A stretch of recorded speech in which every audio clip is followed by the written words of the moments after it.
Okay, peeps. So I wanted to jump on this evening and give you a little tip and talk about the concept of the lifeline. The lifeline in knitting is used to preserve stitches in a row, and then you continue knitting, and should something dastardly happen several rows, or 20 or 30 rows down the line, that you can't fix on the fly, you can actually rip out your knitting all the way back to that lifeline, and that lifeline is holding your live stitches. And so by having the lifeline in there, you can rip out back to that lifeline without having to take out your whole project, or without having to do a whole lot of mumbo jumbo to try to get your piece of work back to the state where you can continue forward. So it's a very handy thing to do. There's a number of reasons why you might want to do it. Say, for instance, you're working on a really complicated lace or cable pattern, and you are knitting away, and all of a sudden you notice several rows back, or even in the row that you're working on, that you have a major problem. You can't get it fixed. There's no way you're going to fix that row. Some patterns are so complicated, there is just no way to fix them without ripping out. And so by having a lifeline in there, you have a point, a known point, that you can rip back to. Now, in this case, I have this beautiful cowl that I've been working on, and you can see I've got 3 repeats of this pattern, and I want to do a 4th repeat because I want to get that light blue in this cowl to see what it looks like. But I have just this tiny little ball of dark blue left, and so I could go and just knit it, and if I run out of the blue, then what I would have to do is rip back to the point I'm at now and just finish off the cowl with the ribbing. Because I have to go through a whole 4th repeat plus the ending ribbing in order to finish this cowl. I may not have enough. So instead of ripping back and then hoping I can capture all the stitches again, what I can do is run a lifeline right at this point, right here. And then in case I do run out of yarn, I'll have a place to rip back to with those stitches, and they're already held, and it's very easy. So I decided to demo that tonight because I really am going to play roulette with this blue yarn and try to finish off the cowl, getting this light blue color in here. So here's how you do. There's a couple ways to do a lifeline. One way, and I'm not going to demo it, but it's very logical, and I have a lifeline kind of already on standby here.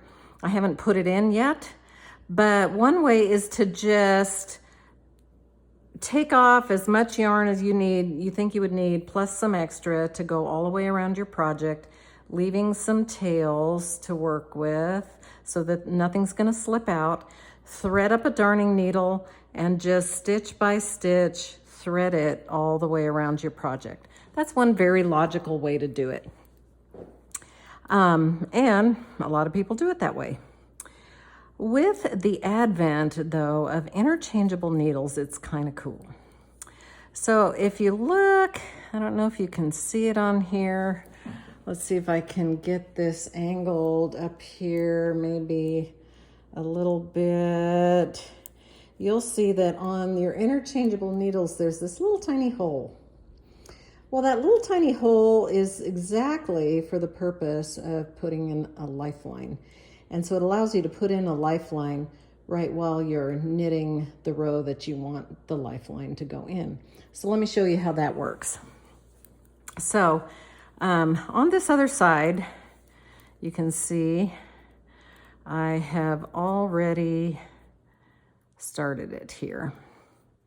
So what I have done is I have this very thin fingering weight yarn. So you'd either need a very thin fingering weight yarn or like crochet thread or something very thin works really well. And so then what you do, and I've already done this because it took me quite a while to do.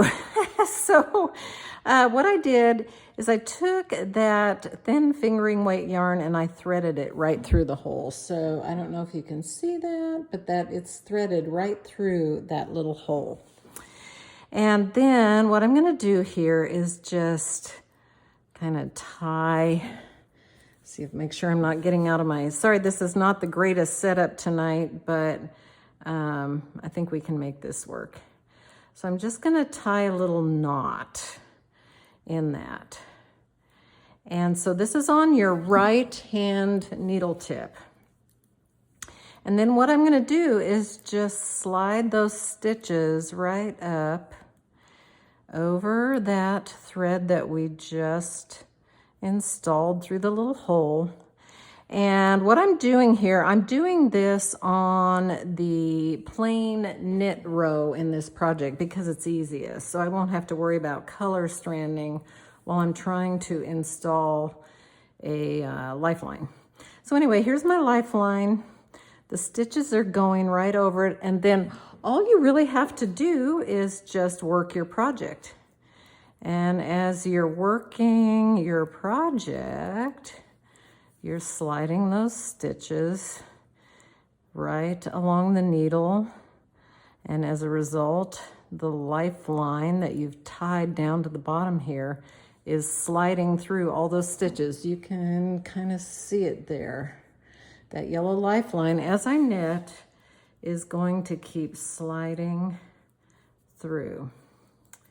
And so I'm going to not sit here too long and bore you with knitting this whole row, but you can see that lifeline is starting to work its way down through all those stitches.